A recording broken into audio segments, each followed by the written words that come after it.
record on this computer.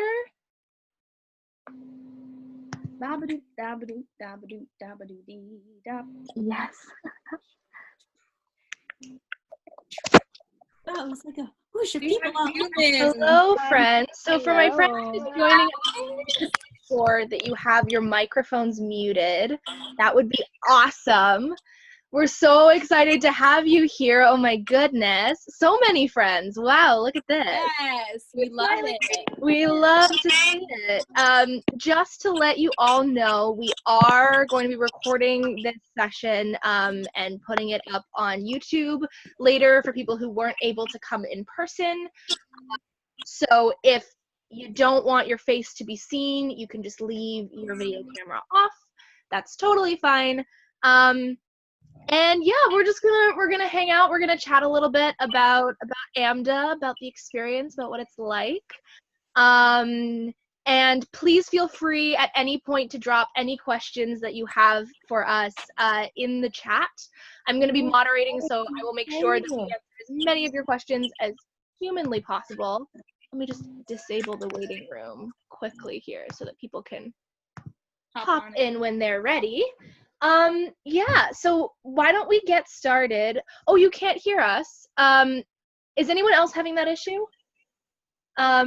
It might just be a matter of turning your speaker on and off, and messing around with that a little bit. Hopefully you can get that figured out. So why don't we get started? I know everyone's got a different order on their screens, so I'm gonna talk to everyone individually here because you probably can't see what order you're showing up for me. But let's all start by introducing ourselves and what campus and when we graduated or are going to graduate, and a little bit about what you've been doing since. So I'll get started. I'm Colette. I figure most of you probably already know that. I graduated from the New York campus in spring of 2018, right, friends who graduated with me? Okay, good. It's very easy to forget these things after a while. And after graduating, I started my own not-for-profit theater company, and we produced some cabarets, some off-Broadway, and some off-Broadway shows. And after that, I moved back to Canada, which is where I hail from originally, and I'm currently studying arts management at the University of Toronto. So Jane, you're first on my screen, so if you want to go next. Hi, I'm Jane. I'm a current Amda student. I started at the New York City campus this fall. I'm going to spend this summer at the LA campus. So graduation, we're still trying to figure all that out, but I was supposed to initially graduate in 2021. I'm pretty sure it's going to stay that way, depending on how LA works. But I'm still a student, so not much going on besides Amda for me, but hi guys. Yay, awesome. All right, Molly, you're up. All right, hi, I am Molly. I graduated in spring of 2018, and since graduation, I've been all over the place. I graduated and I moved down to Orlando. I did a contract with Disney for a little bit. I went back to New York and did some cabarets, a couple of off-Broadway shows, and then I was lucky enough to get representation, which we can talk about that later and like how to get representation, what representation is. So I got reps, and then they were based in Los Angeles. So I was in Los Angeles for 6 months trying film and television, working in that industry. I'm from upstate New York, so I'm back here because of Corona time. But yeah, I'm all over the place, just working, auditioning, submitting, doing the thing, and TikTok. Faith. Oh, yeah, that's all I got. Hi guys, I'm Faith. I'm originally from New Jersey, though I split my time between here and New York. I graduated the New York campus in October of 2017. Since then, I went on to do some regional work, and I got my EMC card doing that. And then for the last 2 years, I've been performing with Disney Cruise Line. So just, doing the Disney thing. And that's me, basically. Awesome. Lindsey. Hi, I'm Lindsey Conrad. I graduated from Amda in spring 2018.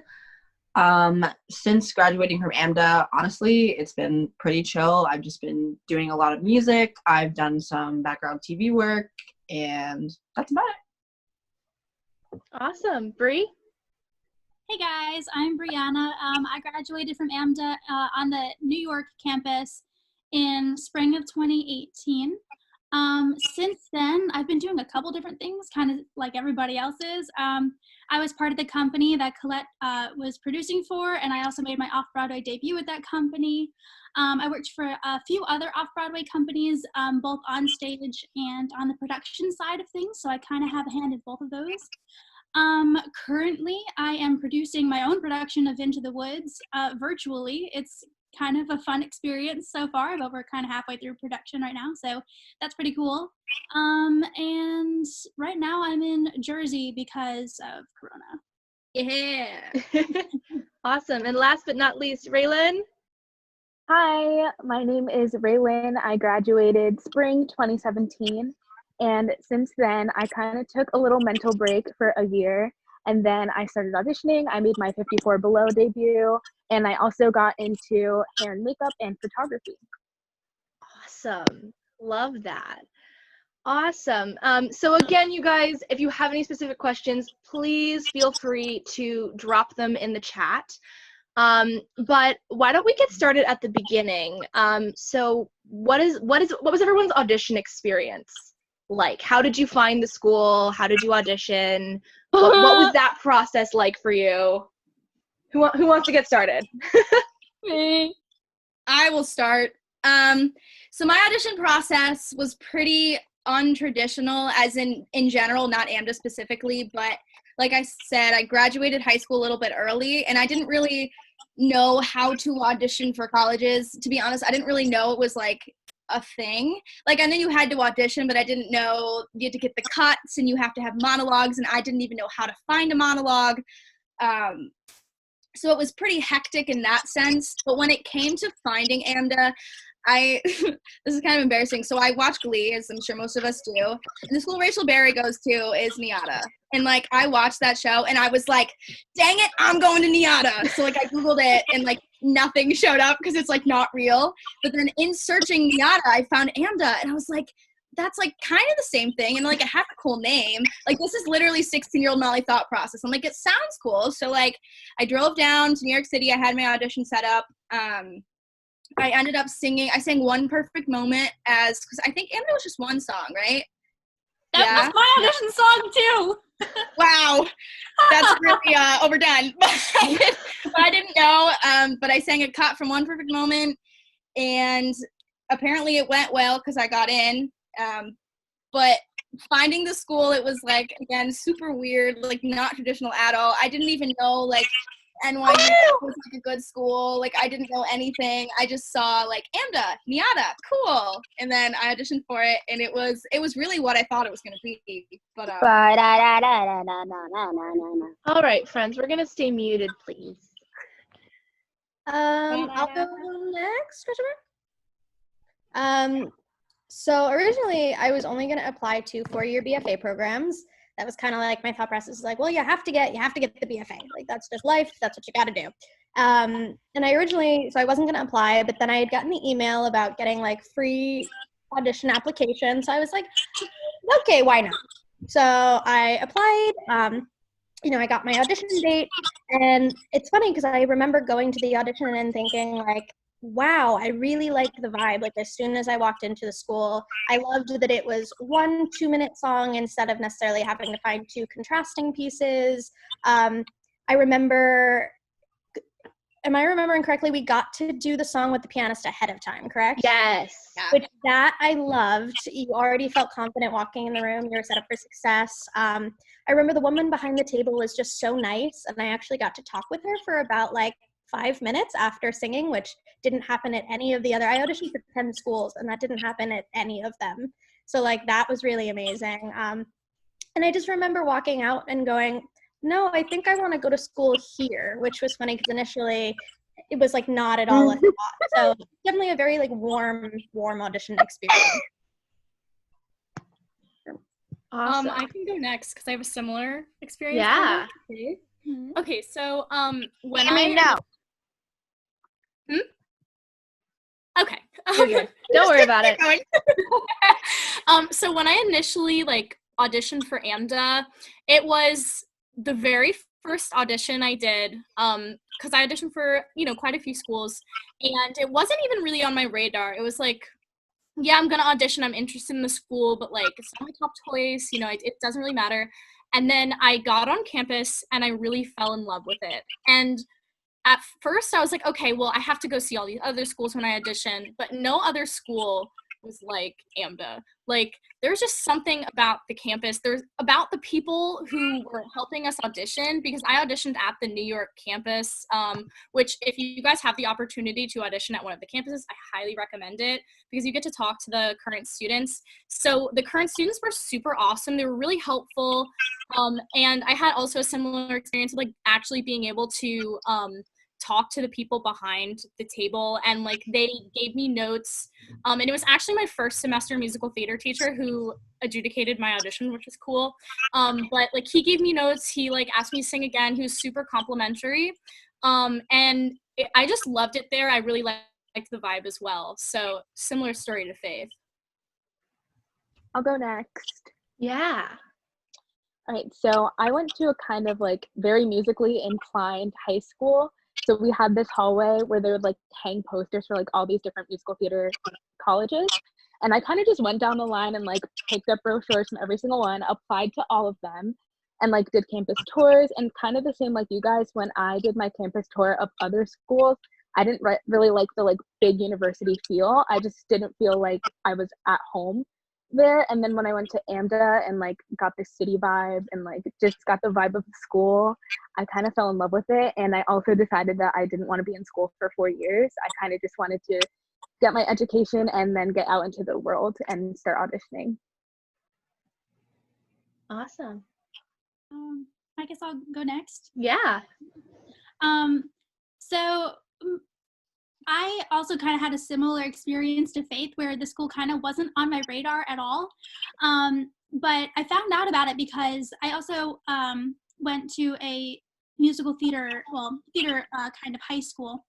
And during my junior year, everybody was assigned a college project where we had to research a college theater program, and we had to do a little PowerPoint on it.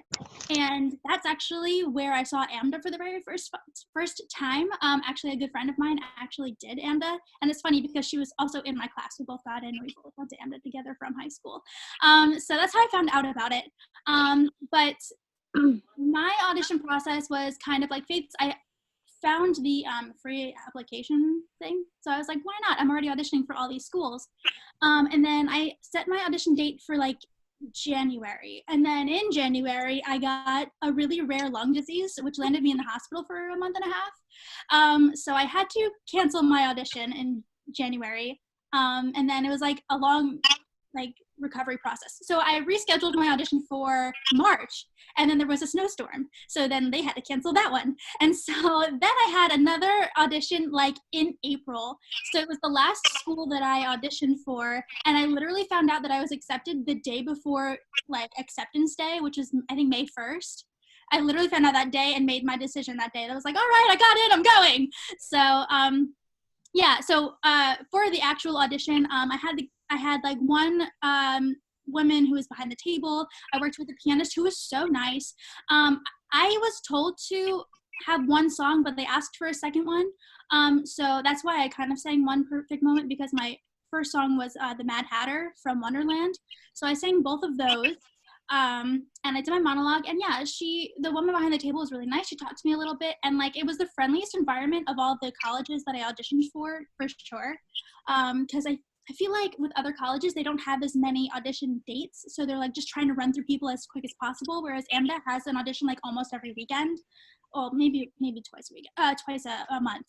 But I feel like because there's not as many people at every audition, they can give each person their amount of time, which I really appreciated.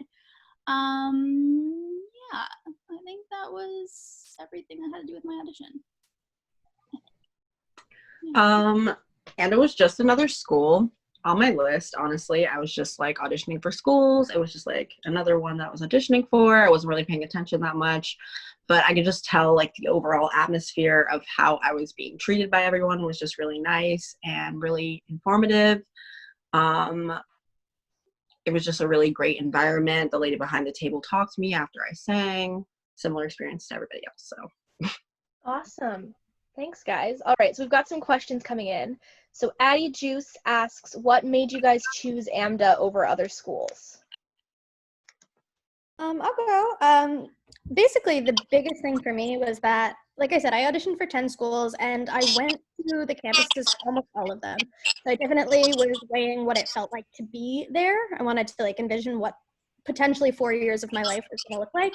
And I loved Amda's location. I loved being so close to Lincoln Square. I loved being able to hop on the subway and like less than 10 minutes, you're in Times Square. You're so close to all of the audition facilities. And I loved that with the 2-year program in your last semester, all of your classes are at night.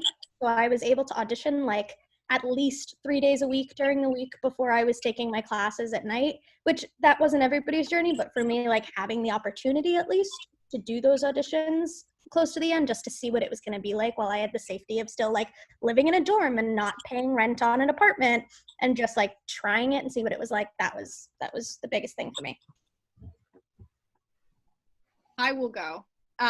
So like I talked about NIADA, like the comparison in my mind was just beautiful.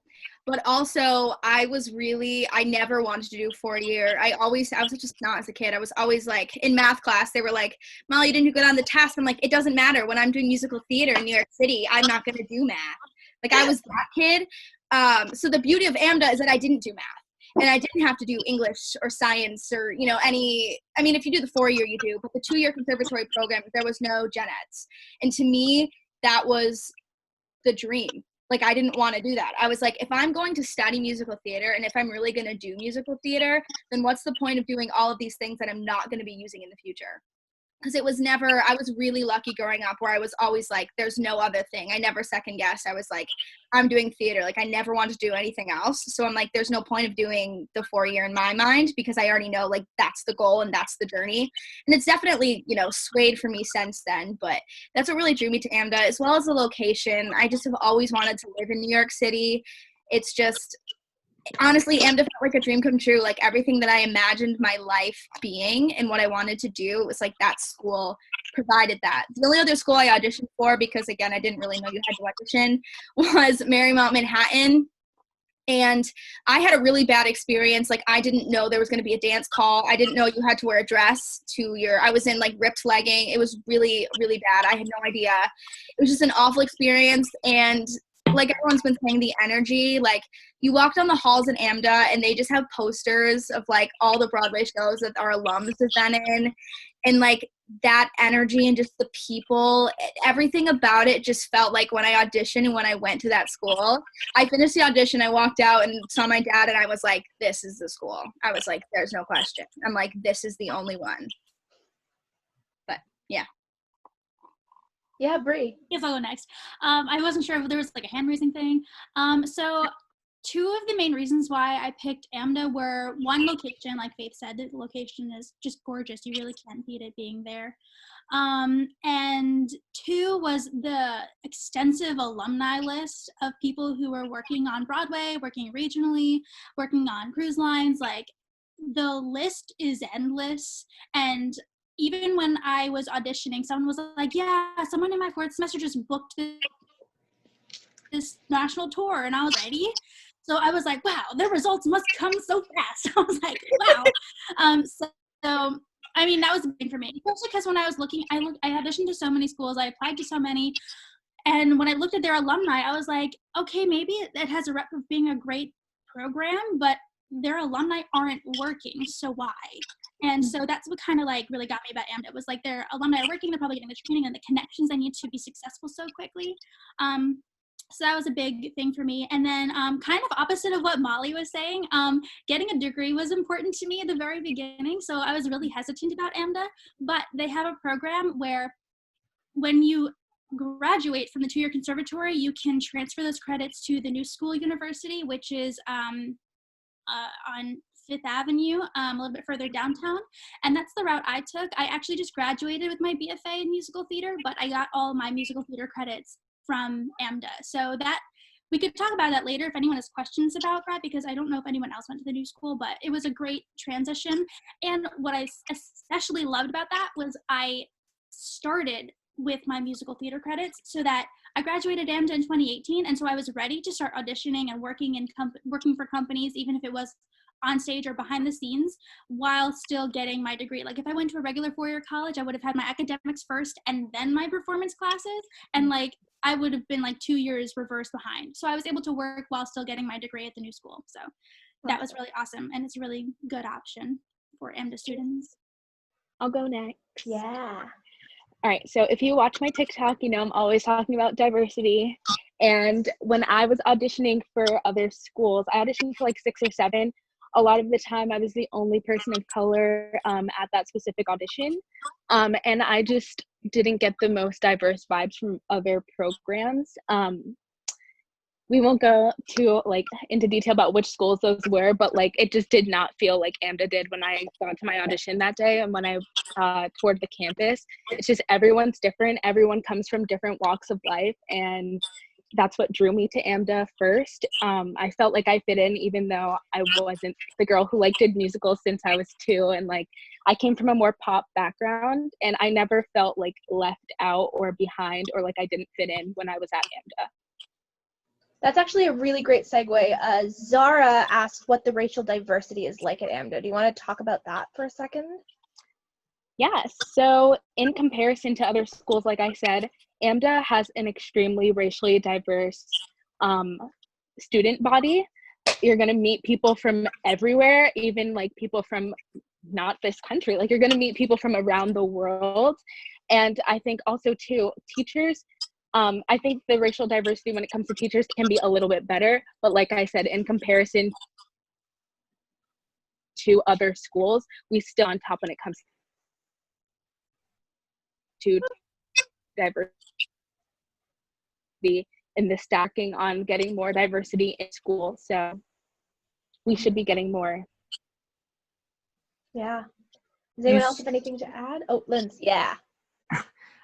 You still like might be the only person of color in your class, but that doesn't mean like you're the only one in the school. Like you're definitely not the only person of color in the school, and there's other people that like are from all walks of life. It's a really diverse community. Mm-hmm. So. Awesome. Sammy asks, I'm just trying to keep up with the chat. Sammy asks, what are the pros and cons of doing only 2 years? I would say that, sorry, I just kind of blurted that out. No, go ahead. I would say if we're talking pros, is like we've kind of talked about it, how in the 4th semester, so basically the end of your last year, so the end of the 2nd year is night classes. So you're able to audition all day, you know, like not all day, but like in the mornings you can audition before classes. And traditionally, from what I've heard of friends who went to 4-year programs, is that's not really a thing at their school. Like if they want to audition, they can try to maybe once or twice a month and miss a morning class. But the way that the 2-year program is set up, it is set up for you to, they encourage you to audition 4th semester.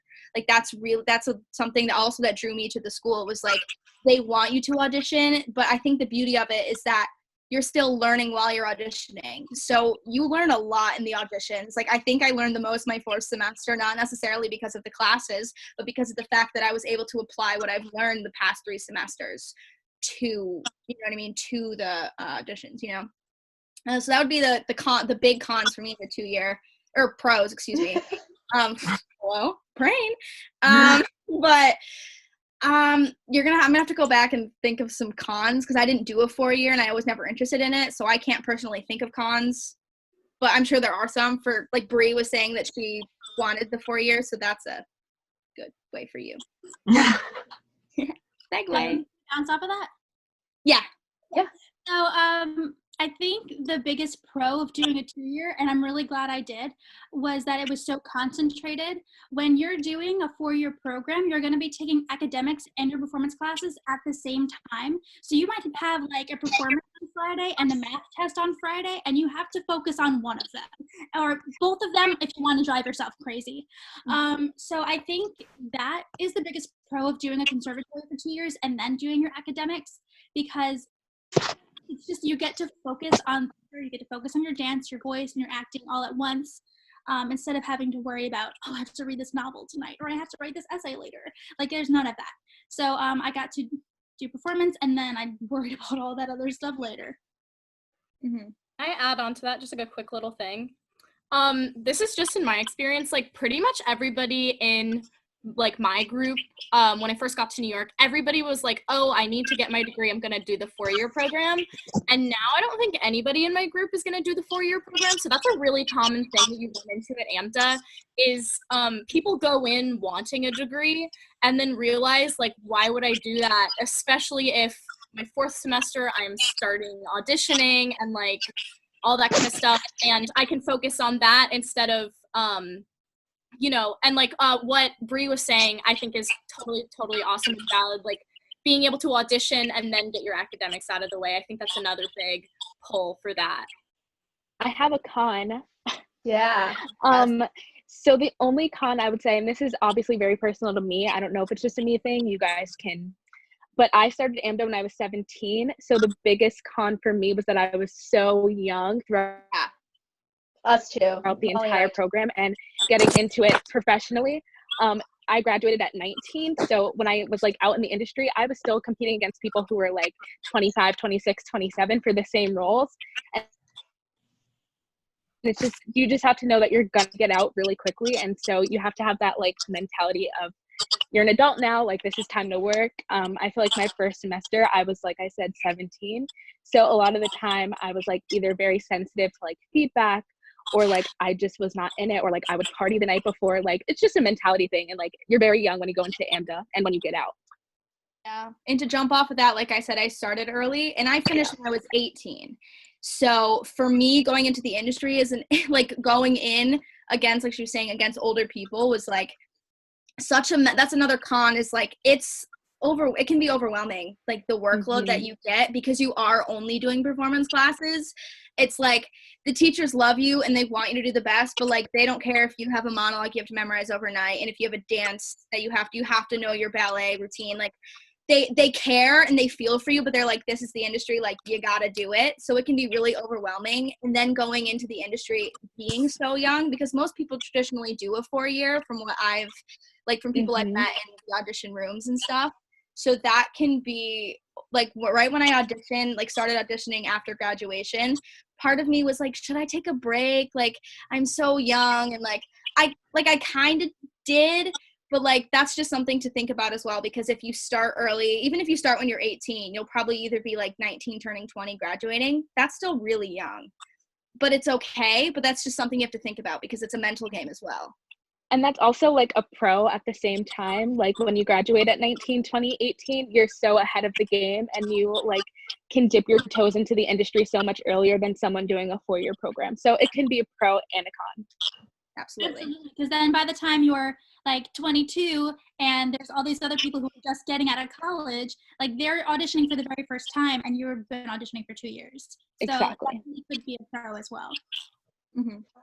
Yeah, going off what a bunch of these awesome late 17, because they have a summer semester, so I actually started the program 2 days after I graduated high school. I didn't take the summer off, I just kind of went for it. And to answer somebody's question in the chat, you can finish the program at 18 basically because you don't have to take any breaks in between your semesters like a normal college, how you would have like the summer off. You can do that at Amda, but you don't have to because it works in trimesters. So like I finished the entire 2-year program technically in 18 months. So like it's on kind of your own schedule. You can take a break whenever you want. You can take a semester off, or you can just kind of like bulldoze through it. That was the one con, like they were saying, the program is really short if you do it like that. I had no regrets because of auditioning so much during my 4th semester. I actually had my first equity show booked before I graduated. So luckily I was able to graduate and then leave for rehearsals 2 weeks later. But if I had taken a break, I probably would not have booked that show. So there's definitely like pros and cons to that. But know that like a 2-year program can be great for somebody who, like, if your mental state is in the right place to just begin auditioning, knowing you're young. It's also becoming a lot more common for, as we see in Mean Girls and Dear Evan Hansen, they are starting to cast younger people. Now, know that that's not the, like, typical. So, like, don't beat yourself up if you graduate and you're not getting called back for Zoe and Dear Evan Hansen and Lydia and Beetlejuice right away. But it also can happen, and it's starting to become more accepted to be cast younger. So graduating at 19 and getting your name out there and getting in for the right casting agents, for the right teams, because they will kind of direct you to other casting teams as well. They do all talk, they do all communicate. That's kind of the biggest pro and con, just depending on where your mental state is at and what your personal life plan is. Okay, something that I want to make clear about choosing Amda, which is one of the reasons that I was drawn to it, is that it's not the typical college experience. And you are expected to be professional, like have your stuff together. It's okay if you fail sometimes, it's okay. But don't expect any leniency for it at any point in time. Like, it is intense from day one, and you are not going to be out there, you know, partying every single weekend like you see your peers doing. You're expected, and like as everybody's been saying, you have to grow up really fast because you're getting into the industry really fast. So you have to be really career driven. That has to be your main focus. And like Amda's so much fun. At least I had a lot of fun there so far. But it's not as about fun as you'll see your friends like doing at their, you know, other schools. Like that's just not the vibe at Amda. Like it's not a party school, I can promise you that. It's really intense, and you have to put, you know, a lot of your energy into class and school, and you also have a lot more classes than your other friends who go to regular school as well. Just a quick piggybacking off of what Jane said, that actually was the one thing my first professional director was very surprised about, because he kind of took a chance on casting an 18-year-old to be in his show, because originally he was looking for somebody older than I was, and he actually talked to me a couple weeks into rehearsal, and he was like, I was really nervous because you were so young, but you're really, really on top of all your stuff. And so like wherever you studied must have been really good about that, because at Amda, you have to be off book on your material so quickly. You have to know good rehearsal etiquette. Like I was never the person who had to be reminded of something twice, which I do think was one of the biggest things that Amda gave me.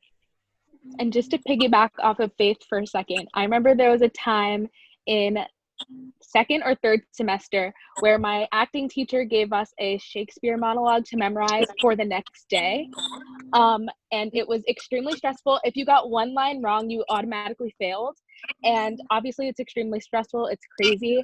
But if you can do that, you can pretty much do anything. I remember going in for an audition where I got the material the night before. And because of that day, I was able to like get into that mindset of, okay, I need to know this material and like go to this audition and be fine. Like they just set you up to succeed, but you have to be willing to learn and do what it takes. Awesome. So we have a question that says, oh, I lost it. It's Violet says, were you nervous when you started acting? I want to start acting, but I don't know where to start.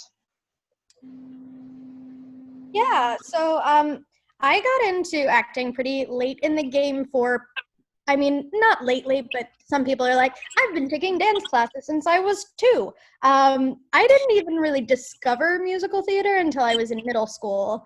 And then it was just kind of like I needed to pick an extracurricular hobby. So I started like doing plays and things.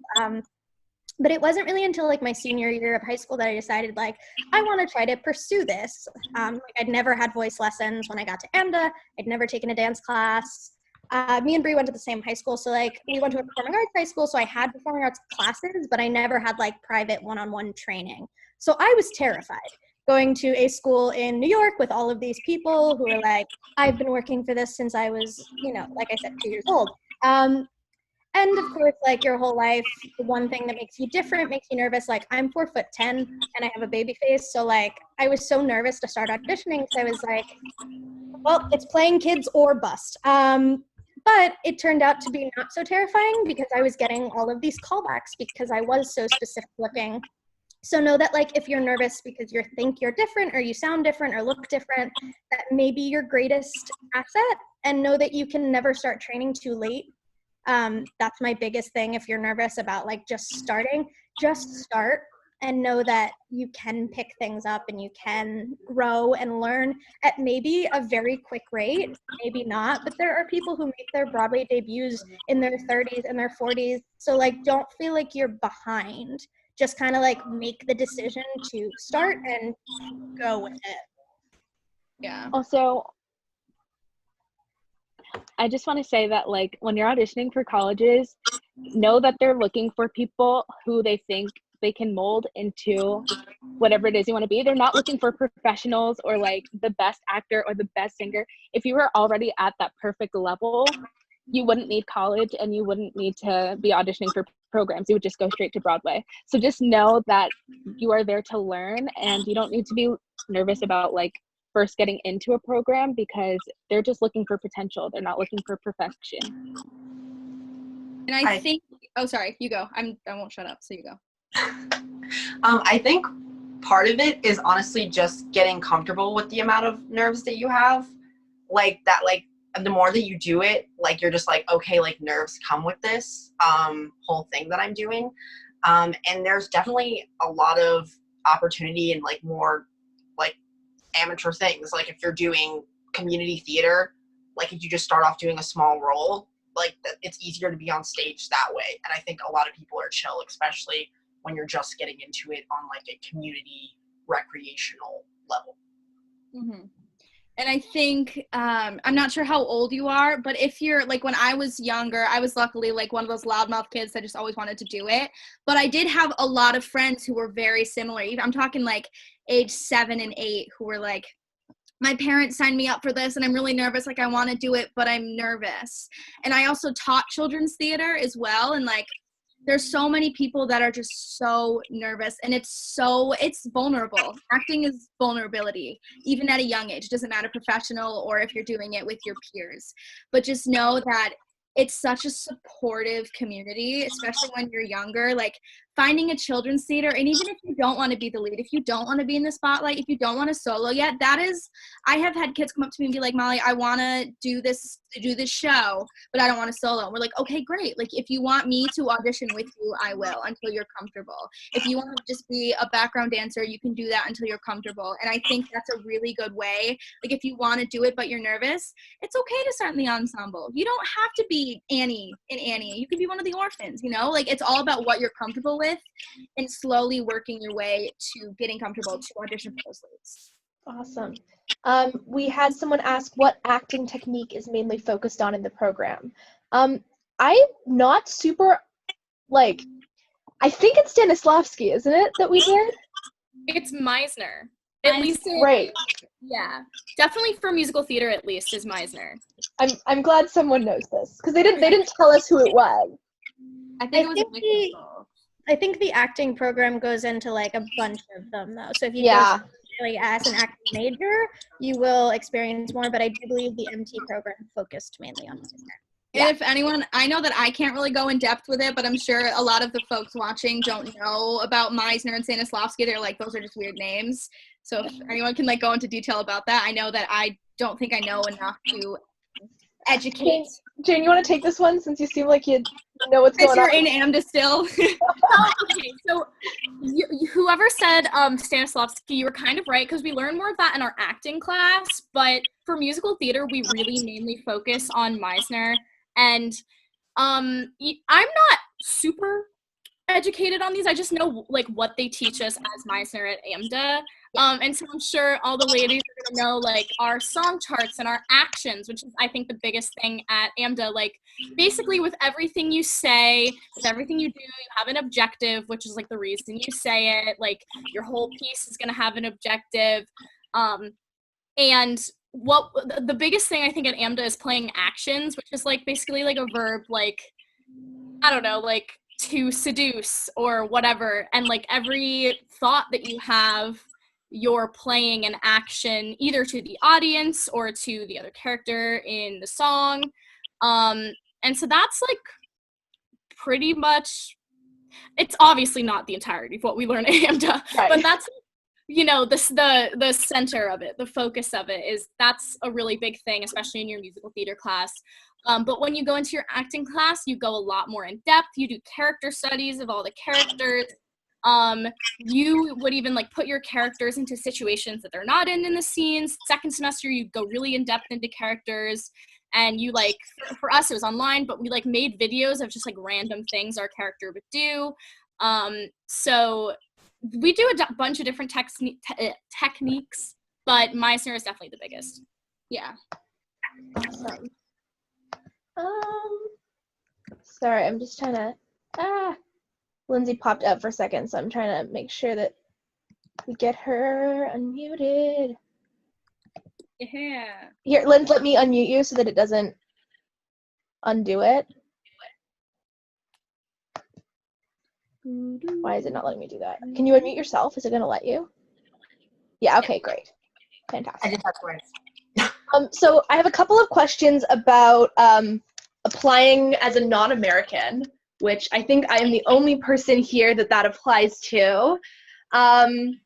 So it's a little bit different, particularly if you don't have American citizenship or permanent residency. So if you have dual citizenship or a green card, then you just apply like any other American. Everything's totally normal. Otherwise, what you're going to have to do is apply for a student visa, which is generally pretty simple to do. Amda will audition in cities all over the world, so you don't always have to actually go into the States. I know I did. I went to LA to audition because I grew up in Vancouver, so it was just a short flight for me. But they audition pretty much everywhere. And if you get in, they'll send you paperwork to fill out, and they'll apply for a student visa for you on your behalf. So it's a little bit of extra paperwork to do. I know if you're coming from a country that isn't Canada, you have to go do a visa interview at your local American consulate. I didn't have to do that as a Canadian because Canada and the States have a very specific kind of back and forth relationship where people kind of cross the border to go to work and school all the time. The biggest difference, I think, is that your immigration status, like just because you get into school in the United States as a non-American doesn't actually guarantee you the right to live and work there forever. So what will happen is you'll have a student visa, which will last for however long you're in the program. And then once you graduate, you get on what's called an OPT, which stands for Optional Practical Training. This is gonna get really technical for a second, I'm sorry. Which essentially will get you 1 year after the day you graduate, where you can live and work in the United States before you have to apply for another visa. And that process is long and complicated. There are lots of organizations that can help you with that. I worked with Visa Pack. They're really great. I recommend them. But essentially what happens is you're going to have to try and get as many credits as possible in that first year and apply for a visa to stay for anywhere from between 1 to 3 years. And you will need a lawyer. The process is long and expensive and stressful, and there's no guarantee that you're going to get that visa. And if you don't end up getting that visa, then you are going to have to return to your country of origin. So it's a little bit complicated and a little bit stressful, but I totally recommend doing it.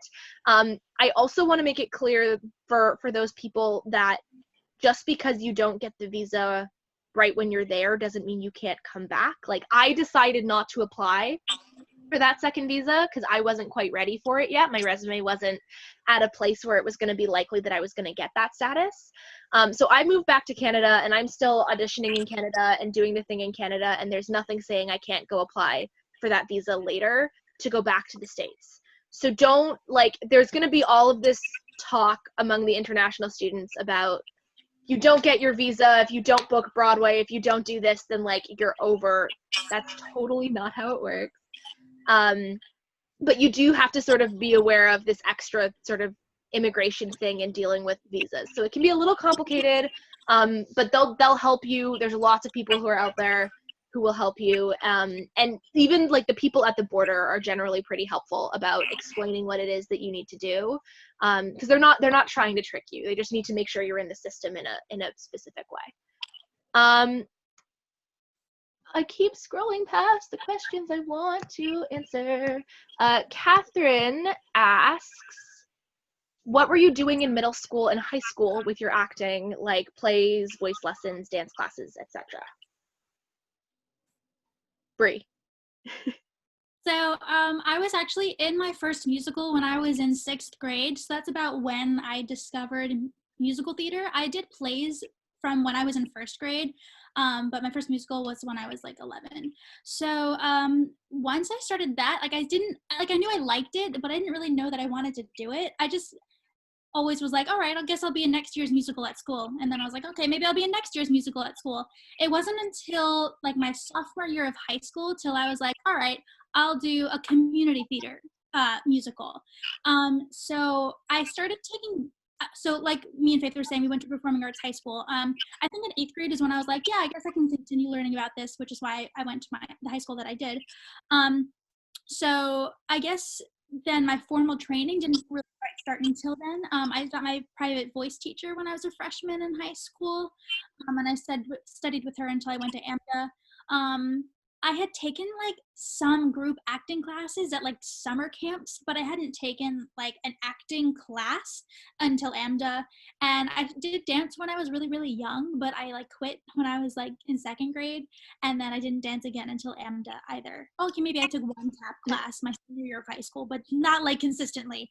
So yeah, I like, if you're worried about your training now compared to like what you need to do to get ready for Amda, you really don't.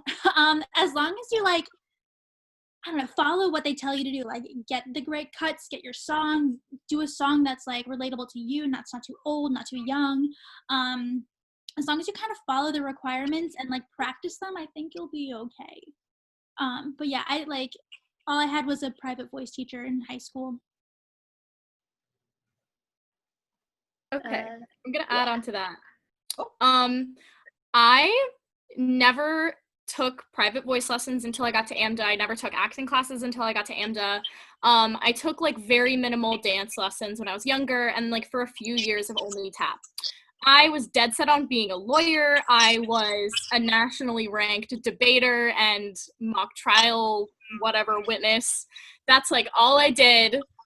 But then my junior year of high school, because I'd always done the plays and musicals, my junior year of high school, we did this play. It's called All My Sons. It's by Arthur Miller. And I played Kate Keller, which is a role that no 16-year-old child should have to play. But it was, but it was a really amazing experience. And my director, who was also my choir teacher since 3rd grade, she came up to me and she was like, "Are you sure you want to be a lawyer? Like, are you sure you want to like go and do that instead of this?" I was like, you know what, I'm not. Like, this is my passion. This is what I really love to do. And it's like never too late to figure out what you want to do, even if that means something besides theater, because obviously you're all interested in theater if you're here. But you know, don't spend a moment of your life doing something you don't want to do just because people tell you not to. It's not worth wasting the time. Like, that's always been my mentality, but it's really important that you spend your time doing things that, you know, actually like feed your soul and make you happy. And also, Jenna, who asked if David Caldwell still still teaches at Amda. Yes, he does. He was my accompanist last semester, and he always put sassy comments on the end of all of my tapings. Oh, you go. No, you can go. I went first last time. Okay, you go after me then, promise.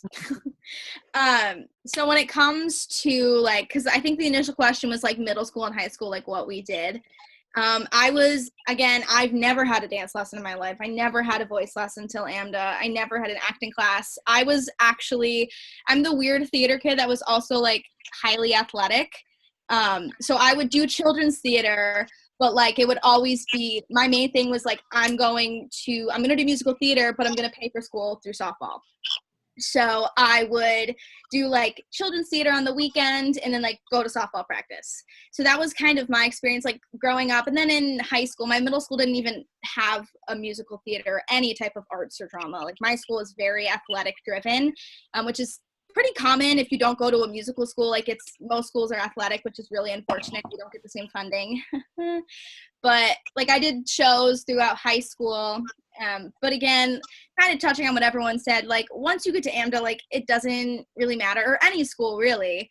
It's like specifically Amda, like if you didn't grow up doing, you know, professional stuff or grow up with lessons, like I said, I was an athlete who could sing and I went to Amda, you know what I mean? Like if I can do that with like my core background being athletics, like anyone can, you know. So I went to a super underprivileged middle school for like 2 years. And the only thing that we had was choir. So I was just like super obsessed with choir and worked super hard. And then I went to a better middle school, and then we had a better choir. And I got a scholarship to go to a musical theater / choir camp. And that's when I first was like, musical theater, whoa, that's cool. And I got a solo, and that's why I was like, oh wow, okay, cool, awesome. But then in high school, I just exclusively did straight plays, and didn't even do musical theater at all except for camp. So really, if you are like, whoa, I can't dance at all, it's almost like I can't even move my 2 legs at all. It's like they don't move. That's okay, because they have level 1 dance classes at Amda. They have it's level 1 baseline. They're very hard on you, but like you do learn a lot. If you're stressed out about that, you have a voice teacher, and they're gonna meet you where you're at, hopefully. Mine was awesome. Byron Singleton, woo woo. And yeah, you can really come at like any level. Just like they said about auditioning, just get a song that you're great at singing. So if you show that song to your choir teacher, your mom, you know, it's cool. And find a monologue from a movie you really like, and it's gonna be cool. Yeah. Someone had asked about leveled dance classes. So just to clear that up, it depends on how many people are in like the section, but there are leveled dance classes. So if you are a dancer, you will be with dancers. If you have not danced before in your life, you will be with not danced before in your life people. So don't worry about that. You will be in a dance class with people who have about the same skill level at dance as you, and they will all move at different paces. But everybody gets up to the same base level by the end. And as well as like, if you get stronger at a certain type of dance, you can move up. So like, I started Amda. So when my class was like level 1 through level 5. So I've never done tap in my life. I started at level 1 tap, couldn't do a time step, did not know what a flap was, knew nothing. I started at level 1, and then by the time I got into 3rd semester, I was level 4.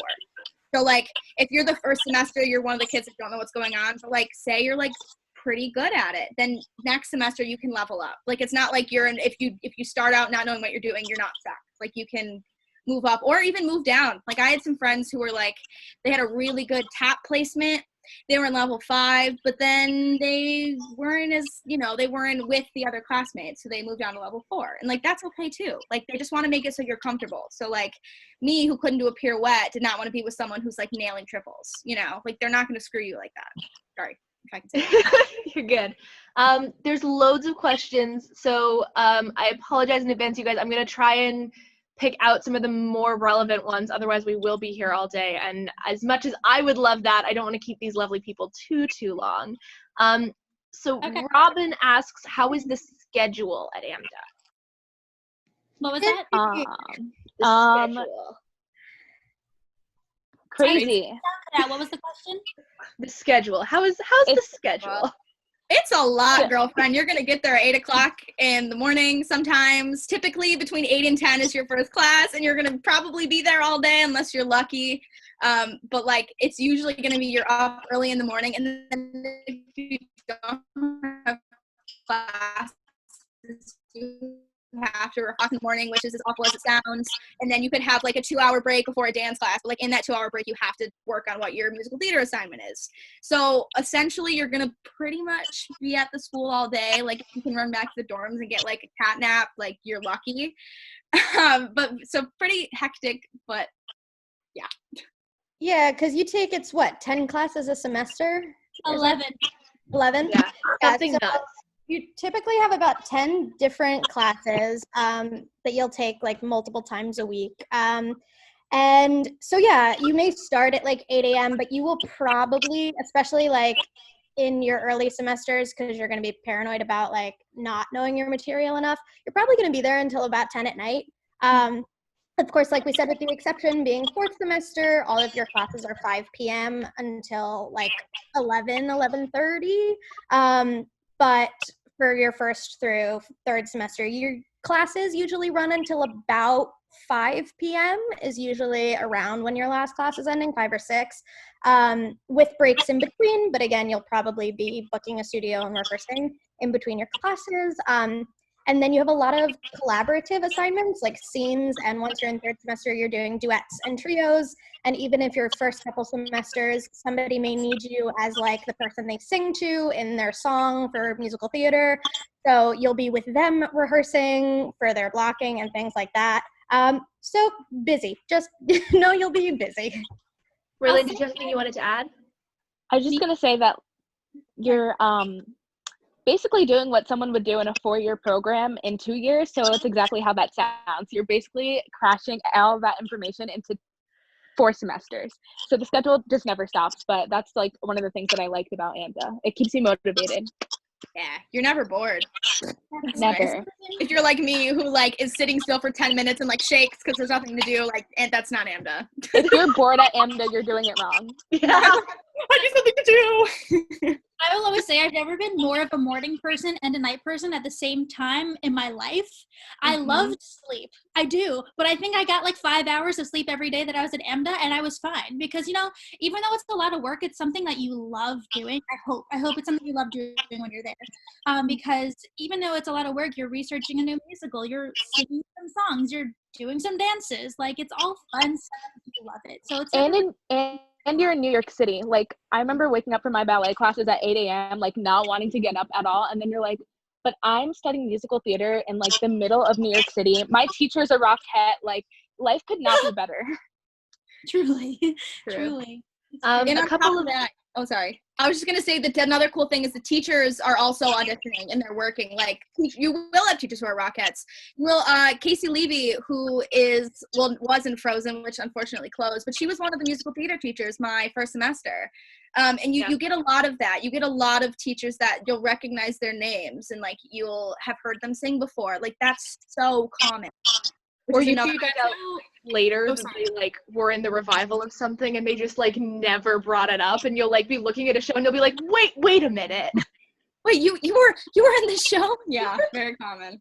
Like, okay, wait if you a guys second, know dinner with Stephanie Stephen Torrance, Sondheim last week? Wait a second. I know that if you like Waitress, if you know Stephanie Torrance, she's one of the musical theater teachers. She teaches first semester primarily. She just started. And I see her in the hallway every day, and I'm like, that's so cool. Like, where did you go? A couple of musical theater class one day, and the pianist was like, I just heard from Steve he sent me a picture from our dinner party last week. And we were like, wait, Steve? And we were like, he was like, oh yeah, Stephen Sondheim. And we were like, wait a second. You just called him casual. You just call him Steve. What a good This guy. guy was at dinner at his apartment last week. That's fine. Yeah. Like, you never even know. They like will say it in passing, but you'll never know the amount of connections that your teachers have. It's insane. Yeah. Couple of rapid fires here. Someone asked, when is Gen Ed done at Amda in the 4-year? It's a little bit different if you start in LA, but if you start in New York, then when you get to LA, that's when you'll do your Gen Ed. So it'll be the last 2 years of the program.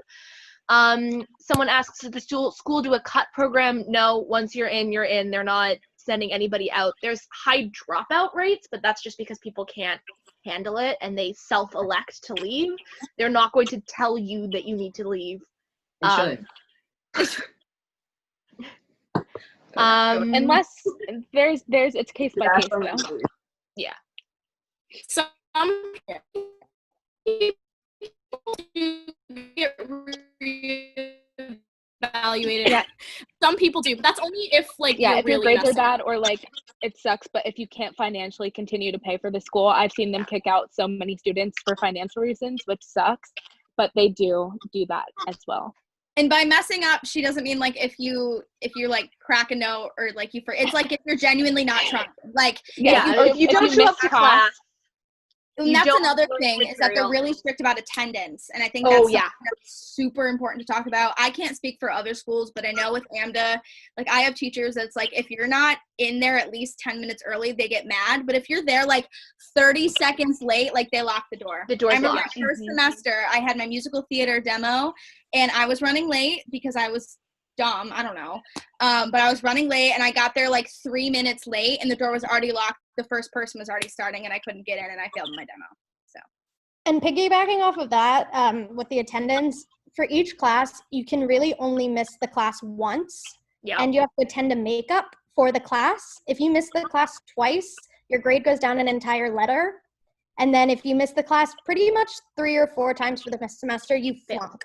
So pretty much it's like you get one miss for any reason. It could be sickness, it could be a death in the family and you have to go home for the funeral. Whatever it is, you pretty much get one miss, which you again have to attend the makeup class for. It again is a teacher by teacher discretion, so like they can choose to work with you and let you attend potentially 2 makeups, but the makeup classes only happen like twice a semester or 3 times a semester. So making sure you're staying healthy and on top of your schedule and like literally tracking out your day and your breaks and when you're going to eat and nap if necessary and do what you need to do to be early to class is really important. Amda is not the kind of college where you can wake up in the morning and decide you don't want to go that day. And to piggyback back off of like a comment that Faith had made when it comes to the attendance policy and the makeup, unfortunately I had a death in my close family as well as I got super, super sick. So for the death, they were actually that was really aggressive, sorry. But for the passing away in my family, they were really good about that. They let me go for a week because it was immediate family. So if that does happen, just know that, like, if, like, what happened when I found out, I went right to, she's not called the guidance counselor, but, like, the essential, whatever her name is, I went right to her and I was like, look, this just happened. Like, I have to go home. And they were really good about it, as well as, like, some teachers, if you're really sick, like, I had bronchitis and laryngitis at the same time. Me too. So I was very sick, but they were like, you can't miss class. So I was like, okay. So I went in there with my puke bucket, really gross. And then I walked in there and they were like, please go home. Like, they'll excuse you. You know, if you're like at the point where like I was like hacking up along, it was like distracting, like people didn't want to sit near me. Like, they're not going to like force you to stay there. Like, and I was like, I'll sit here if I have to. Like, I'm not going to fail, but like they'll let you go. But generally speaking, like if you have the flu or you have a sore throat or a headache, like you have to go. But if it's something as extreme as like those cases, like a death in the immediate family or like intense sickness, like they're not devils, Yeah. And they started being better about sickness after the whole COVID thing. I feel like they might, just for the next few years especially, they might be better about it because they don't want everyone getting sick. Yeah. Sometimes they literally force us to be around each other, like even when they know we're all sick, and that's just how that goes. So your whole group might get sick all at once, which happened to my group, and just like no one cares. Like, so you're still gonna do your song today. Yep. It happens. A couple more rapid fire ones. Does anyone know the acceptance rate off the top of their head? 21%. Great. I'm so glad you have that because I did not know that. Like only 20% of people get in. And it's like 80. When you break it down by gender, for girls it's 9%, for boys it's 64%. I did a video on this the other day, that's why I know. Yeah, that clocks. That clocks. Are there opportunities to audition for student short films? Not really, especially this year. There were? This is new. New. But they were just like for acting classes. Like they weren't like really anything big. Yeah. So while you're in the program prior to your 4th semester, you're actually not allowed to audition for anything. I know a lot of people who would go audition for, like, if they were taking the summer off, to go audition for a project over the summer while they weren't in school. But you're generally not supposed to be auditioning while you're in classes, which isn't to say that people don't. There was a girl that you may have heard of in our 2nd semester who left in the middle of the semester to go audition, and then she booked in the lead in a little show called Once on This Island. So it does happen, but we would not necessarily recommend it in all cases. But you're not like auditioning for short films at other schools. Really, you don't really have time. Yeah, if you want to, like on a weekend, like I had a friend who went to NYU and he was like, hey, I need like a blonde chick. Do you want to be in my thing? I'm like, sure. He's like, all right, Sunday morning. So like things like that. Yeah. But like Amda doesn't provide it for you, and it has to be like on a weekend, like a for fun thing, And you can't take time off school. Yeah, and if you miss class, exactly. Yeah. We filmed on a Saturday. He went to Fordham and he needed an actor. He asked. I didn't audition. So things like that happen. Piggybacking off of like missing class for outside performance opportunities as well. I thought I was real slick my first semester, and I took my last class of the day off to go. I had like been invited to do a master class with Laura Ostis, who you may all know. I hope she's amazing. And I don't know how, whether it was the pianist or whatever, but they knew my fourth semester musical theater teacher, and my teacher was like, "Hey, so I heard you did this master class," and I was like, "Yeah." And he was like, "It's fine, but that's your one absence. Please don't be absent again." He was like, "But just, this is a learning lesson that everybody knows everybody. So just, when you're in those type of programs, it may seem easy sometimes to just be like, this seems like a really great opportunity. And like, how would anybody know about it? They'll find out.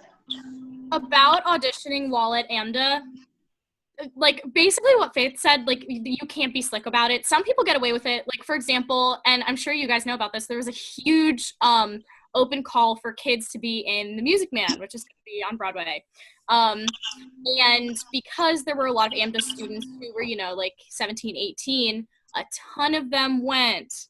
And a lot of them got in trouble. And then there was this one kid who went to, they're doing a national tour of Hairspray soon, who went to Hairspray audition. A lot of fourth semesters went and it was totally fine, but there was one kid who went and he was a first semester and he missed school for it.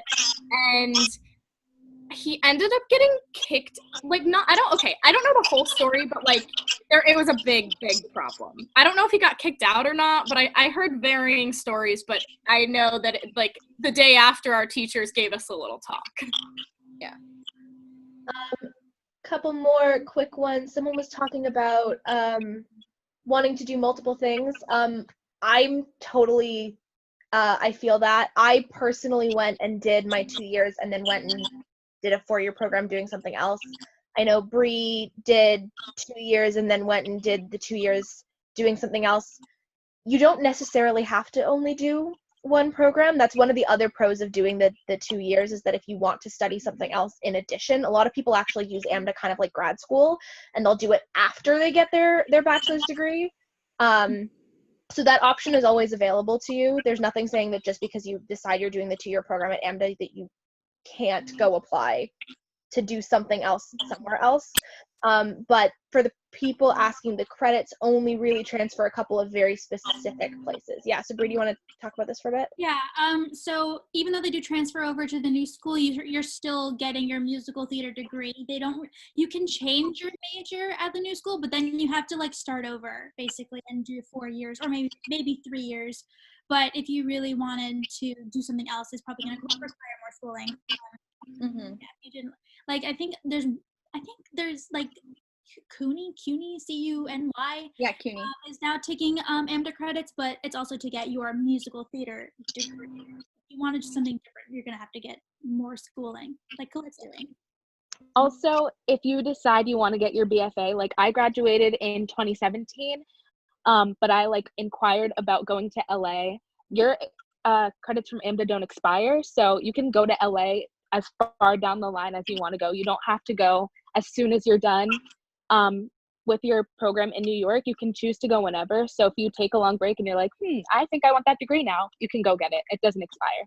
Yeah, that's the same with the new school. I had a dance teacher. His name was Michael McAuley. Michael McAuley. I can never remember it. He was a dance teacher at AMDA. He was also a student at AMDA. He graduated 10 years ago and just got his degree from the new school. He took 8-ish years off and then went back to school. So yeah, it's never a rush to go in. I just wanted the consecutive 4 years so that I would technically graduate on time with the rest of my class, which is why I did it right away, but you could do it whenever. Yeah. What else do we have? I'm trying to get as many questions as possible because we have so much to talk about. Yes, there are practice rooms.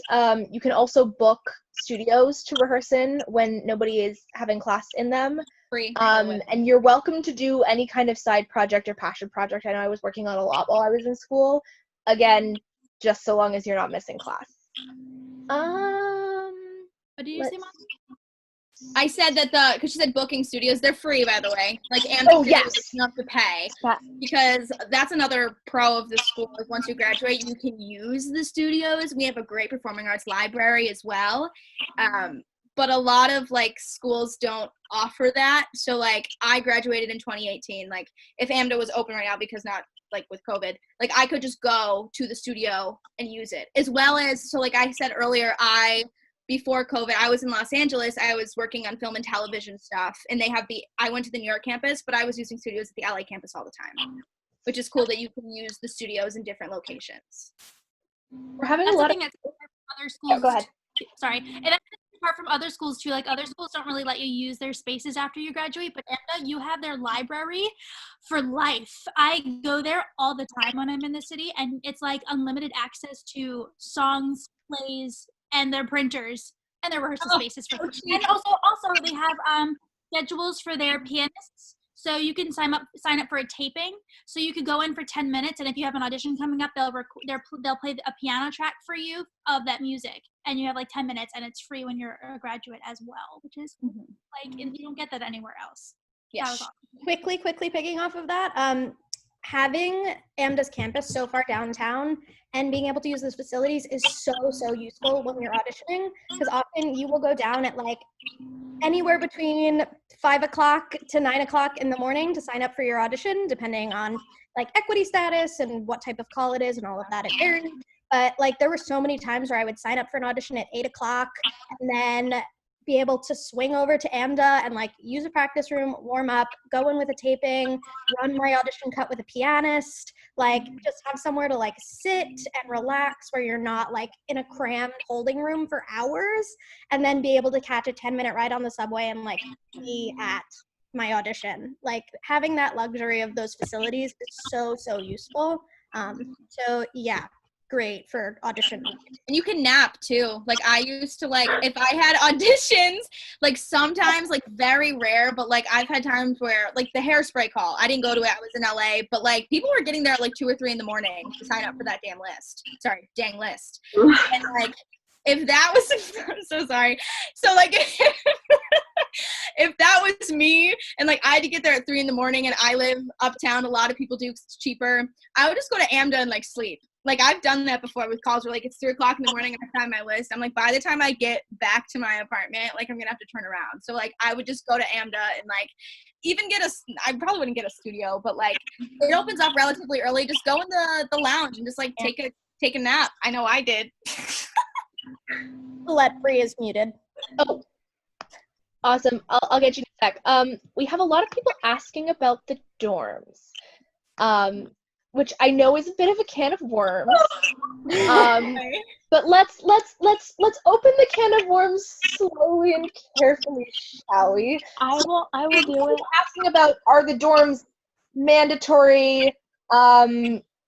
Who lives in them? How many are there? What are they like? Is it the same people in your program, etc.? Yeah. So, can I talk? Absolutely. Okay, so I went in 2017, so maybe you guys have had a different experience. I got in with a really big class of people. If you come in the fall semester, it's usually a bigger class than if you come in like the spring or summer, so just keep that in mind. In the biggest rooms, which are still not, they're New York City big, so they're still not big, they were squeezing 3 and 4 people into the rooms, which makes it really uncomfortable for you guys. The dorm situation was not good. I was lucky enough to be only placed with one other person, but I'm pretty sure that room was supposed to be a single-sized room. Oh my god. So my experience in the dorms was terrible for my first semester. It was absolutely horrible. But halfway through my first semester, a lot of people started dropping out, and I kept up with what rooms were becoming empty, and I was able to get my own room in the building that's closer to campus, which was amazing. So I would keep up with what's going on during your class, like during your semester, but it started off terrible for me, but then I ended up getting it worked out. Sorry, I was just saying that was wild. Yeah, I don't think I've ever seen a room with more than 2 people. I absolutely believe you. I just like that. I never saw that. I only saw the like doubles, which really were a singular room with 2 people in them with a bunk bed. I started my first semester. I went in the summer, so I had less people than the fall semester. It is definitely a big difference. So if you are looking to potentially have a smaller class, I would recommend starting in the summer. But I get that some people want to have that vacation in between high school and college. Absolutely understand that. I had one roommate. She was an acting major. I was musical theater. So I think it just varies. I don't think there's any necessarily logic between who you are roomed with. I do know that if you know somebody else going, you can like ask to room with that person. But I didn't know anybody going in my specific semester. And then my second semester, I got moved into a single room, which they're really, really small, to be honest. Like I viewed a lot of, like I said, I viewed a lot of campuses, I viewed a lot of dorms. It does not at all look like your typical dorm room. Like in most colleges, you have like a room with one other person, and then you have like a common area connected to another room. It's not at all like that. There's one common area for the entire building, which has a kitchen, has some tables to eat, but it's not really like your cozy like TV viewing like dorm experience. It's very like New York. Think about like, you know, it's bare minimum, but it's an incredible location to live. So like that we love. You're right by the 72nd Street train station if you're at the Stratford Arms. The other dorm building is just like 10 blocks uptown. It's on like 85th. It's on, yeah. It's on 85th. Sorry, you were right. Yes, it's about 10 blocks up from where the main kind of building is. So know that you will learn to live minimally, but it's good practice for getting an apartment, which will also be small, and you will also be living probably minimally. But for the price, it's a really good location, and it's close to Amda, which is great. When you do need to be early to class and not relying on the subway, you can walk to class every day, which is great.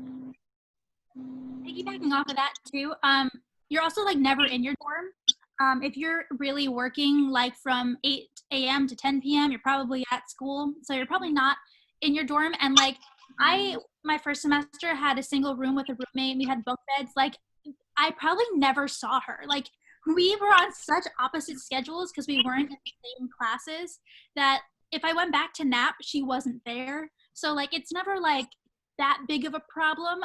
But also I was an RA, so I lived at both dorm buildings. The only bad-ish part about being at the Amsterdam, or the dam that's on 85th, is that I had to take the subway to school every day if I wanted to go. Otherwise, it was like a 15-minute walk. If you're going there, I would also recommend applying to be an RA because then housing is free. And so you don't really get to complain about the space of your living because it's free. Also, when you're an RA, you get a single room. And also like Raelyn, is that how you say your name? Raelyn was at the dam. Yeah, there are rooms that had like 3 people in them. I had to monitor the hallways and like, but the good thing about the dam is that the rooms are much bigger than at the Strat. Some of them. My room at the dam was still small. But there are corner rooms. But the thing about the dam too is like I think most of those rooms have their own bathroom, which is really nice. There's a few hallway showers, which are also not like regular colleges. But also the Strat, some of them have their own bathrooms that you share with the room next to you. When we talk about bathroom, we mean like there's a shower and there's a toilet. Oh yeah, and it's like this wide. Like the toilet is probably like you can touch both walls with your arms easily. Elbows bent. You're like this in the shower, but it's okay. You make it work. And they're small. And then some rooms don't have showers, or bathrooms, I should say. So there's like a 2-stall bathroom toilets on each floor, and then there's at the end of the hallway a closet that has a shower head in it. Yeah. Okay, so how the dorms work now based on like your program, so every musical theater kid, unless you request to room with someone in the acting or the dance program, you're going to be at the Strat. And everybody in the acting and dance program is at the dam as of now. Yeah, and the dam does have some it does have much bigger rooms, and there are singles at the Strat at this point in time. I actually heard they redid it like very recently, and they made the rooms smaller because the corner rooms are still bigger, but all of the single rooms, they put 2 people in them now, and they're all the same size, unless they're a corner room. The rooms are like Another- the size of a walk-in closet, though. Like, Yeah. like He's not you're joking. gonna be able to Fit another sit on bed. the bed and put your leg on the desk, and that's your entire space. But another thing to talk about with the dorms, Don't pinch the dorm room. It's not gonna happen. but another really good thing that no one's talking about with the dorms is that, well, first, so you guys get an idea of what we're talking about, like 61st Street is the main campus. Yeah. The Stratford Arms, which is traditionally the musical theater dorms, that's on 71st, I think. So you can walk that, and like we said, the 70th. Amsterdam dorms that are 70th. traditionally actors and dancers, they're going to be on 85th.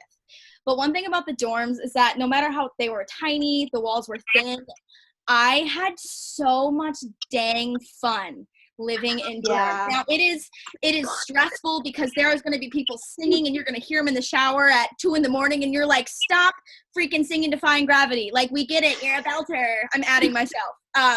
But like we get it. But at the same time, like, I can speak for Colette and Lindsey. We all, like, a lot of us lived around each other, but like, those 2 became 2 of my greatest friends that I have at that school because of the fact that we were in those dorms. Like, Colette was in my initial group, so the groups are usually like, I want to say like 15 or less, depending.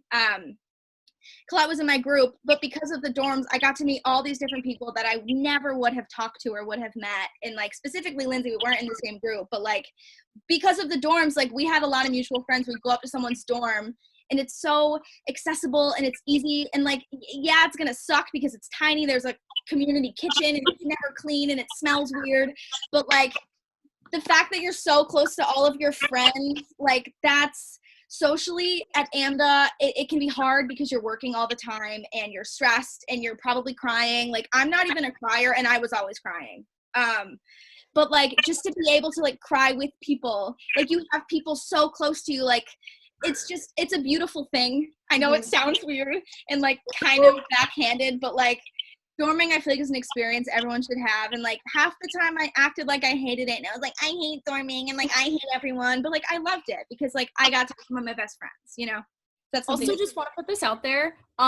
They're a lot stricter now than they were even the summer semester that they just had about like noise levels in the building, because I came in being told, oh, like, there's going to be singing at all times, like, it's going to be really annoying. But actually, I had a very peaceful semester because they got a lot stricter about noise levels, especially singing. There's like absolutely no singing allowed in the Strat unless you're in a studio. So you can sleep peacefully. The only thing that ever woke me up was a girl playing her ukulele, which was very bad, but it happens. I wish they implemented that. I was gonna say that. I feel like that's because of our semester, because we, like, I think, I don't know whether anyone else has beaten this, but I once got 20 people into a single Amda dorm room. Yeah, at the same time. Like, it's the size of a walk-in closet, and yet you're gonna fit 16 people in there, and you're all gonna be sitting on top of each other. It's gonna be great. It's gonna be great. It's gonna be great. People are asking about the different programs. Everyone here is musical theater, as far as I know. But Amda does have a studio acting program and dance program as well. I see that. I'm finding her. I'm doing it now. But I believe that you have to audition for each separately. Like, I don't think you can just audition generally and they'll put you in a program. You kind of have to declare your program before you audition because they have different requirements. And I also know that it's which programs if you want to. So when you're auditioning, make sure you know which one you want to be in. I had a friend who was a dancer who really wanted to switch into MT, but they gave her a really hard time about it. I mean, they said that eventually she could have, but they really persuaded her not to do that. Yeah, it depends how full your semester is, because I know someone who like was an acting major and you have to take voice lessons, and I guess they were such a good singer that their teacher was like, are you sure you don't want to be in the musical theater program?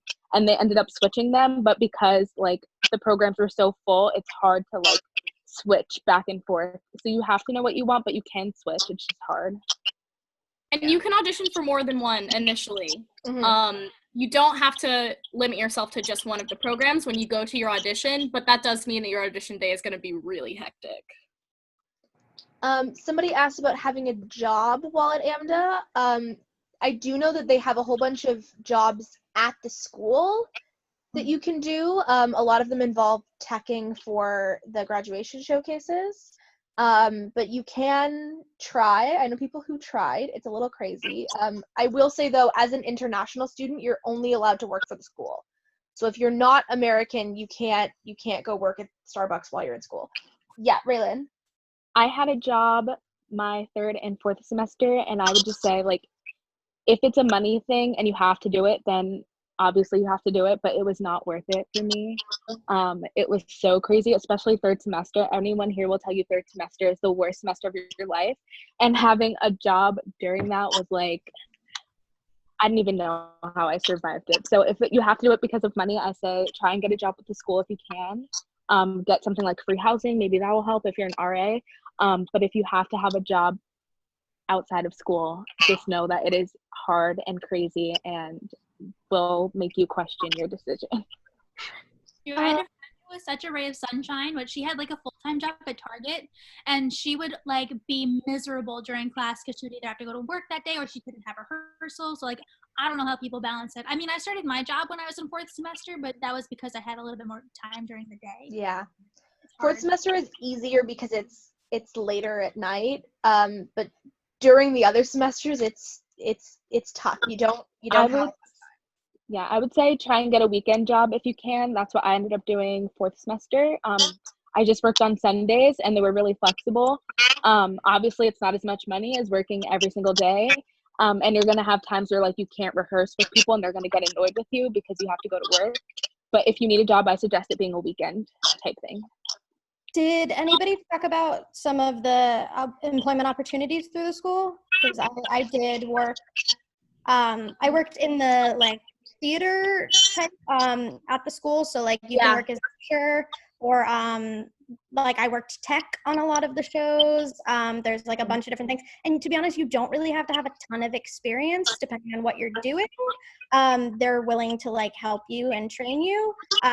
It's not a ton of money, don't get me wrong, but you can kind of take on as many shifts as you want depending on your schedule. I worked there 1st through 3rd semester in different various jobs, but they're willing to work with you and kind of transfer you based on what they need.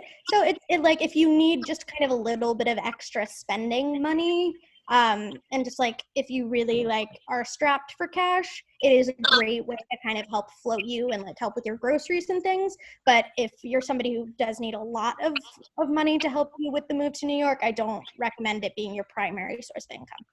Yeah. That was a big It's reason also go Bree.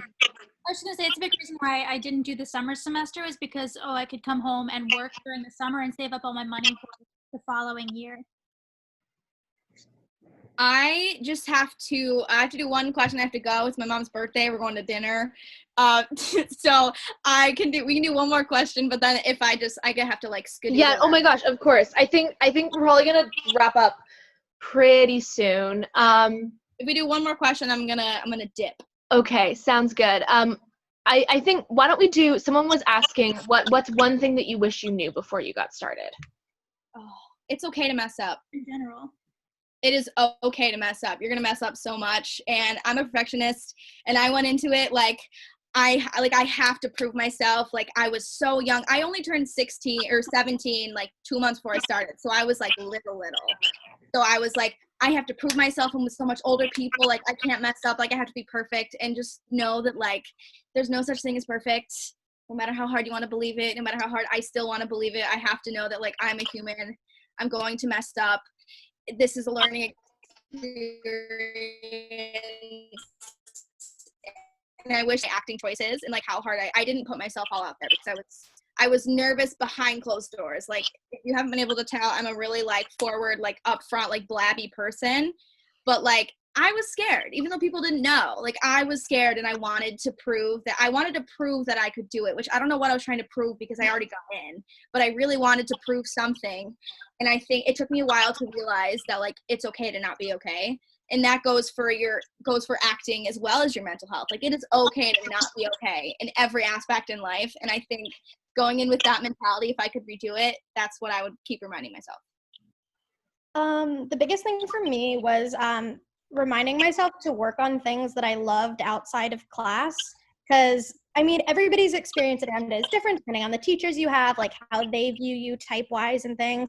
But especially like my first semester, it was like my biggest fear turned to my biggest greatness.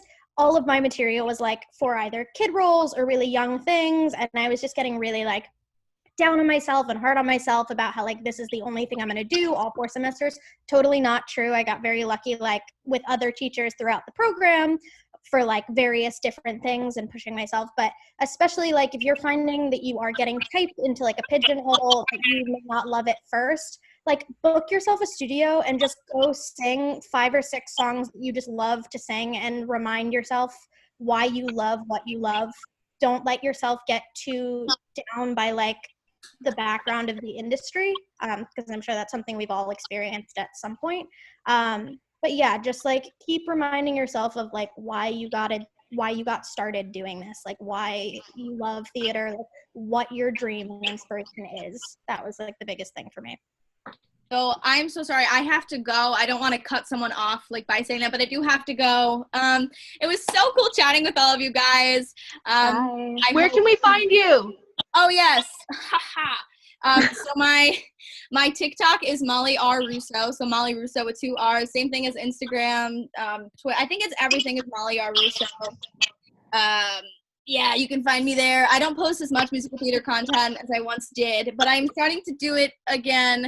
I post a lot of crazy things. I love you too, Charlotte. You're so cute, giving me hearts. I love you. Thank you guys for chatting with all of us. It was literally such a fun time. I'm going to stop blabbing because I will talk for 20 hours. But thank you for being here, Molly. Bye. Guys, bye. Thank you.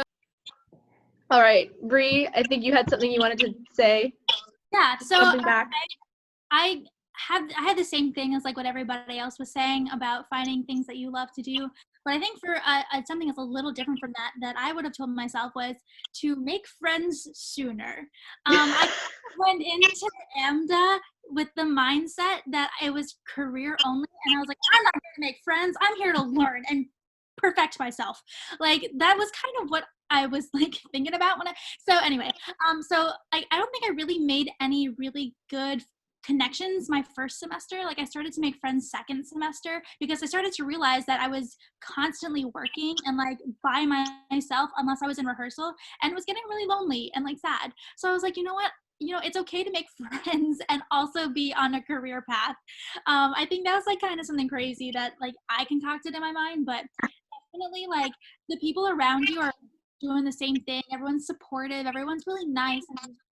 Go on.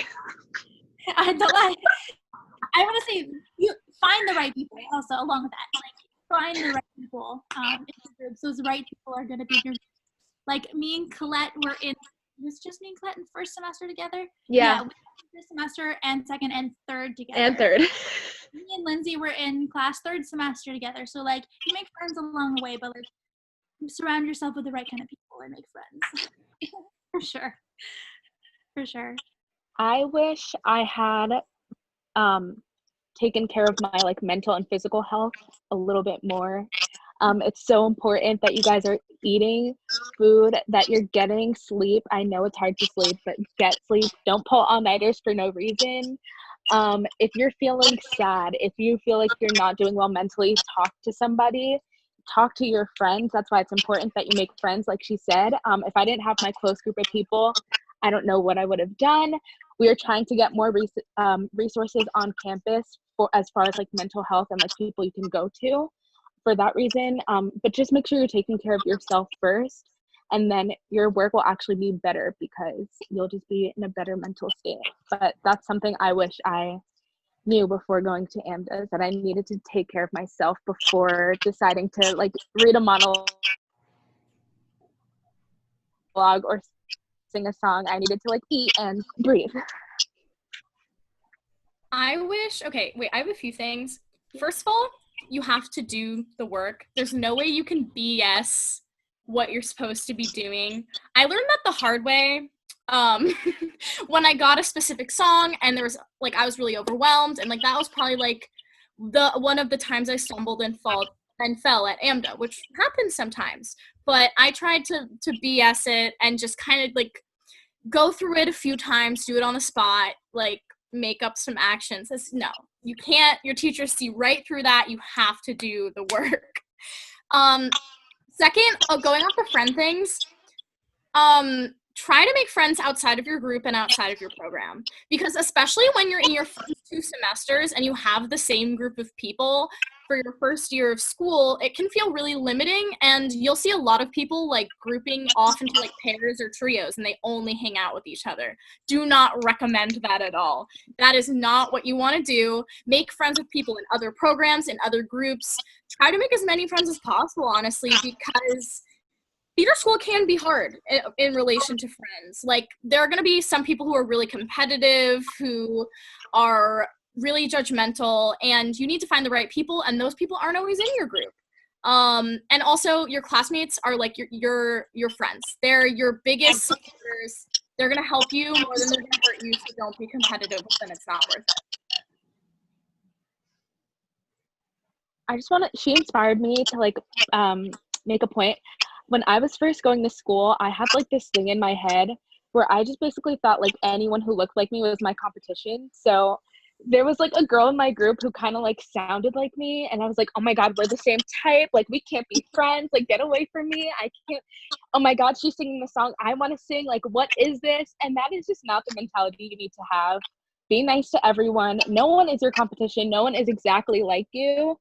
You're unique, you're special, and at the end of the day, there's room for everybody. So you're your own competition. The only person you should be competitive with is yourself. Be better than you were last time. Exactly. Just, you are more than they say that you are, and take what you need. Right? Like, you are hearing things from so many people. That's cool. Like, it's like, this is what I needed to learn. Thank you so much for giving that to me. Sometimes your teachers are handing you stuff that they think. That doesn't mean that's what you are. That doesn't mean that that's all you're going to be. That is their idea of what is going on in the industry, their idea of what's going on in life. So they're going to try to convince you, maybe, not all of them, because they're not all bad, but they might try to convince you that that is all that you can be. And I'm just here to tell you, take what you need, and you are more than what they say that you are. Yes to that. I think my biggest thing was, don't put so much pressure on yourself. I know that the note that I always got and continue to get is, you need to care less, which sounds really weird as a note, but I saw a Facebook meme a while back that I think encapsulated it better than anything I could ever say, which was, you can't go after your character's objective if your objective is to book the job. And you're gonna feel like you yourself need to be something or achieve this, or you're gonna need to cry at this song. You're gonna have this expectation walking into things about how this is gonna go for you. Get rid of all the expectations. Just enjoy the ride. Let it happen the way it's gonna happen, because as long as you're holding on to this idea about what it's supposed to be, you won't be able to get anywhere. That's going to keep you stuck. So you have to just be willing to throw yourself off the cliff and see what's going to happen, because if you try and stay in control of everything, then it's not going to get you to where you want to go. And it's hard and it's scary, and I'm still trying to figure out how I'm going to learn how to do that. But you kind of have to just trust yourself. You got in for a reason. You're amazing. Do your thing. And don't worry about whether or not you're achieving whatever standard or doing this or going to book a Broadway show tomorrow. It's like, what's going to happen is going to happen. when it's right. And all your job is to show up and do your best. Yeah. Is there going to be another Zoom call? I don't know if we're going to do another one of these. I'm seeing a lot of questions that we answered earlier. So what I will tell everybody who jumped in a little bit later, I've been recording this call. I'm going to put the video up on YouTube. So if you didn't see the whole thing, you can go check back. We talked about some stuff at the beginning that might be useful or relevant, and I know my DMs are always open if people have more specific questions, and I think there's a lot of other people here who are more than happy to talk about things. But just before we wrap up, does everybody want to go around and let everyone know where they can find you? Because these are all amazing people, not only for their wisdom and experience, but they're all incredibly talented artists in their own rights, and you should all go find them and follow them because they're doing really cool stuff. So people just want to like throw out some places where people can find you if they're looking. I'll go. My TikTok handle is my name, Faith Pasch 2. If you go to Colette's announcement about this, I believe she put the poster, which has all of our handles as well. Just one quick thing. My Instagram is also in my bio on my TikTok, so you can find that there. And a lot of people on my page have been expressing doing one of these about my time with Disney. So if you're a Disney fan, please go follow me because I'll be making an announcement about that pretty soon, working for the company, as well as if you follow me, go ahead and comment and let me know that you were in this Zoom call because I want to make sure I follow you all back as well so I can keep up with everybody who is here. All right. You guys can find me at Raelyn Sings on TikTok. My name is spelled Raelyn, and then it's Brielle Sings. All of my other social medias are linked in my TikTok bio. I post basically about the industry and about things that need to change, and then I sing sometimes. And I also have a link where you guys can do some research and donate to Black Lives Matter because it's not over yet.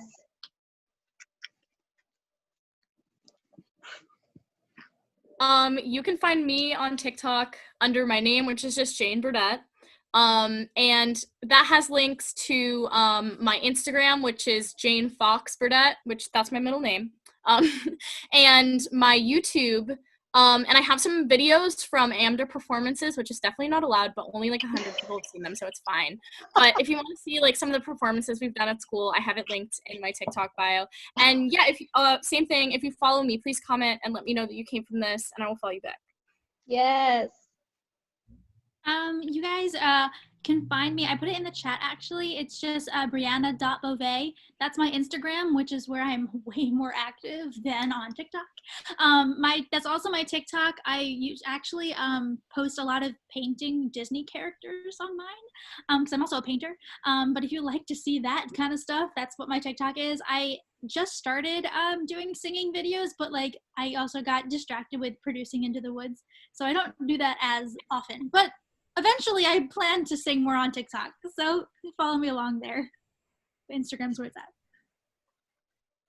My TikTok is Lynn the Human, Lin the Human. My Instagram. Did you change it? Well, no, Lynn the Alien. My bad. Find the right spot. Well taken. Okay, Lynn the Alien. And my Instagram, which is just my name, Lindsey Marie Conrad, is there as well. Yeah, and I'm Colette A.V. Rich on Instagram and Colette A.V. Richardson on TikTok because I accidentally made an account on TikTok first and then forgot how to log into it. Fun facts about Colette. But thank you guys so much for doing this. This was so much fun. I appreciate all of you so much for this. And I'm sure everybody else does too. And thank you guys so much for coming. It's been really great getting to chat with you and getting to share stories. And hopefully everyone found this helpful. But yeah, my DMs are always open if you have any more specific questions, and this will all be up on YouTube. I've got some more stuff going on for 10 days of 10K, so check out check out my TikTok. I normally post every day throughout 10 days to sort of let everybody know what's going on. But yes, go follow all these beautiful people.